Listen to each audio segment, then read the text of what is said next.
現年45歲嘅 TVB 知名男星黎諾懿，近年嚟喺娛樂圈嘅標籤一直同富貴啦、5億駙馬呢啲詞彙緊緊相連。自從迎娶咗家族資產極為雄厚嘅富家千金李潔瑩之後，佢嘅人生實現咗巨大嘅跨越。不過咧，就喺近日咧，呢位豪門女婿卻因為喺公開場合嘅一番言論咧，硬生生將自己推向咗輿論嘅風口浪尖，引發咗全網極為激烈嘅討伐與群嘲。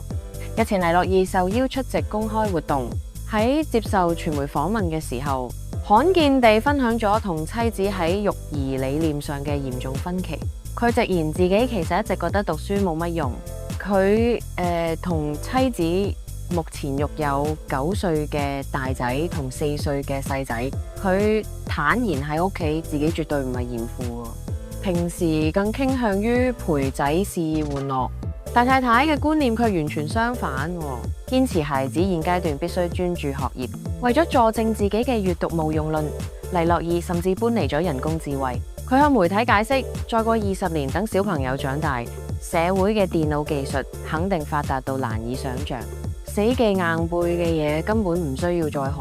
佢更加攞自己經歷舉例，清細個時候花好多時間背誦乘法口訣同埋代數公式，但係踏入社會工作之後咧，根本派唔上用場嘅。佢甚至笑住調侃，除非以後去做科學家或者研究火箭，咁否則咧讀咁多書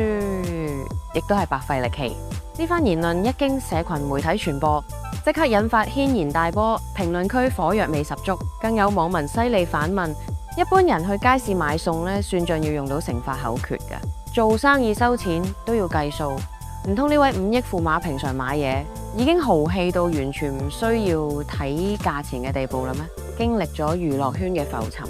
黎諾懿深知呢行業嘅殘酷。傾到小朋友未來規劃，佢嘅態度出奇清醒。儘管自己靠演藝圈發家，但佢明確表態堅決反對小朋友將來步後塵。咁佢坦言喺呢個圈子生存太被動啦，